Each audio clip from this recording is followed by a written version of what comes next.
Bonjour bien-aimés dans le Seigneur. Que la paix et la grâce nous soient données de la part de Dieu notre Père et du Seigneur Jésus-Christ. Je suis ton frère en Christ, Williams Monga. Cette semaine, nous apprenons à rejeter les idoles modernes. Ce vendredi 29 mai 2026, nous terminons en parlant de l'idole du corps. Pourquoi notre corps n'est pas notre maître, mais un temple pour la gloire de Dieu. Bien-aimé dans le Seigneur, si toi aussi tu as parfois passé trop de temps à te soucier de ton apparence, de ta forme, de ton poids, si tu compares ton corps à ceux des autres, si tu stresses pour chaque petit changement, alors cette méditation est pour toi. Notre verset de méditation du jour est 1 Corinthiens, chapitre 6, le verset 19. Je le répète, 1 Corinthiens, chapitre 6, le verset 19, qui nous dit que « Ne savez-vous pas que votre corps est le temple du Saint-Esprit » Bien-aimés, avant de comprendre ce que ce verset signifie pour nous aujourd'hui, rappelons tout d'abord le contexte. Paul écrit aux chrétiens de Corinthe, une ville pleine de temples païens et de pratiques sexuelles immorales. Certains croyants disaient « tout m'est permis » et ils utilisaient justement leur corps sans aucune retenue. Paul leur répond en disant que votre corps n'est pas à vous, il est le temple du Saint-Esprit. Bien-aimés, à l'époque, un temple était un lieu sacré, réservé, pur. Donc quand Paul veut que les chrétiens comprennent la dignité de leur corps. Ce n'est pas une prison de l'âme, c'est un lieu de présence de Dieu. D'accord? Maintenant, quel est le sens profond de ce passage? Pour le comprendre, prenons une image. Imagine un temple magnifique, décoré, entretenu. Voilà, les prêtres y entrent pour adorer Dieu, mais un jour, ils commencent à adorer le temple lui-même. Ils passent des heures à polir les murs, à admirer les colonnes, à se mirer dans l'or. Tu vois? Donc, Dieu n'est plus au centre, c'est maintenant le bâtiment qui est devenu l'idole. Bien-aimés, voilà ce qui arrive dans notre époque. Notre époque adore le corps. On mesure la valeur d'une personne à son apparence, à sa forme, sa jeunesse, sa performance. Prendre soin de son corps est une bonne chose en passant, mais l'obsession du corps finit par voler la paix. Tu surveilles tout, tu compares tout, tu paniques pour tout. Le corps devient alors un hôtel où on lui sacrifie du temps, de l'argent, de l'énergie mentale, parfois même son identité. Mais bien-aimé, Dieu ne t'a pas donné un corps pour que tu l'adores. Il te l'a donné pour que tu le serves avec. Alors, qu'est-ce que ce verset nous apprend pour rejeter les idoles? La première vérité, c'est quand notre verset nous dit que votre corps est le temple du Saint-Esprit. Le point, c'est que ton corps, bien-aimé, n'est pas à toi, il est à Dieu. C'est un lieu sacré, pas un objet à exposer. La deuxième vérité, c'est que on peut prendre soin de son corps sans en faire une idole. Dieu veut que tu sois en bonne santé. Ça, c'est réel. Mais il ne veut pas que ta santé devienne ton Dieu. La troisième vérité, c'est que la valeur de ton corps ne vient pas de son apparence, mais de sa destination. Je m'explique. Ce qui rend ton corps précieux, ce n'est pas sa beauté. C'est que Dieu l'habite. Tu vois? Donc, le point, c'est que Dieu puisse y habiter. Bien-aimé, quel piège ce verset expose-t-il que nous devons absolument éviter? Le piège que ce verset expose est l'obsession du corps. En effet, le culte de la performance physique, de l'apparence parfaite, de la santé à tout prix. Voilà une idole moderne. Ton corps n'est pas ton maître, bien. C'est un temple.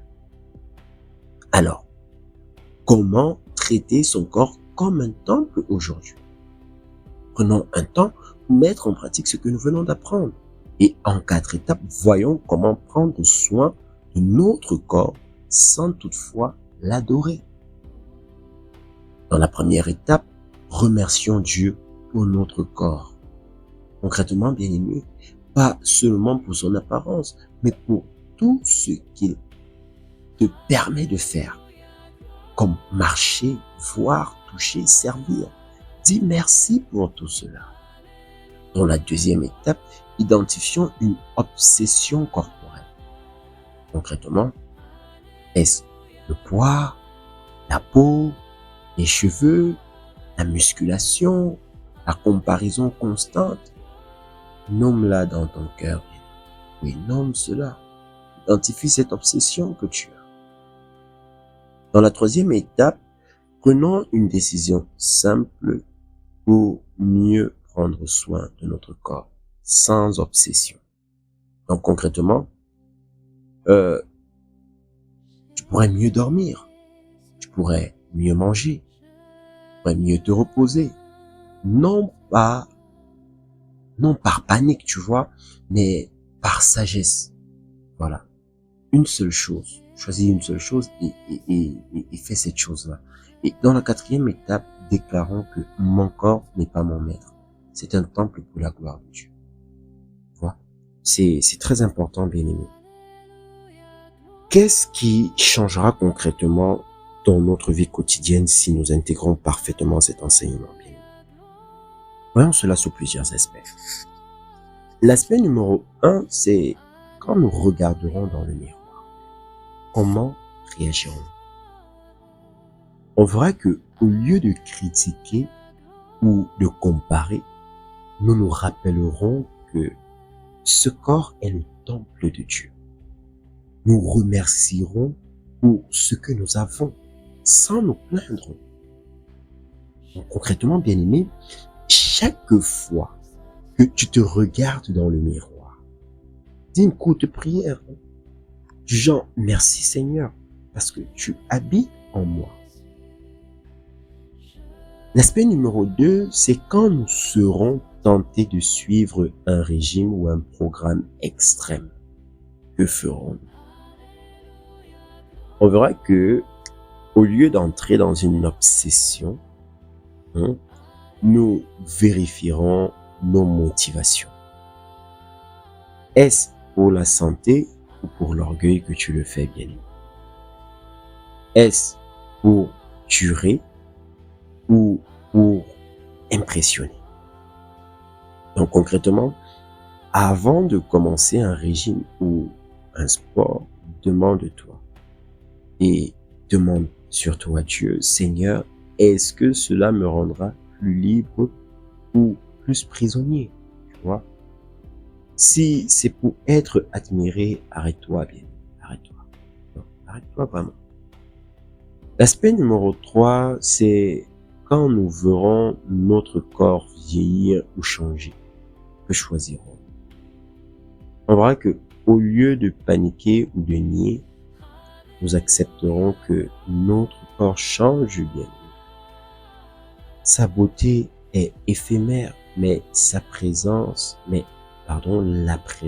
de Dieu en lui est éternelle. Donc concrètement, si tu stresses devant une ride, un cheveu blanc, 1 kilo en trop, bien-aimé, respire et dis, ce corps n'est pas mon vrai moi. Je suis un enfant de Dieu. Mon corps est juste une tente. Dans l'aspect numéro 4, quand nous verrons d'autres chrétiens obsédés par leur corps, comment est-ce que nous pourrons les aider? Bien-aimés, au lieu de les juger, nous leur rappellerons leur dignité. Parce que tu es précieux, pas pour ton apparence, mais parce que Dieu habite en toi. C'est ça le point. Donc concrètement, si une sœur ou un frère se plaint tout le temps de son corps, ne lui dis pas tu es belle comme ça. Non, dis-lui ton corps est un temple. Ce qui compte, c'est qui l'habite. Donc le point n'est pas de donner à des gens de se négliger. En quelques mots, bien-aimé, ce qu'il faut retenir, c'est que tu n'as pas à détester ton corps ni à l'adorer. Prends soin de lui comme un temple, voilà, pas comme une idole.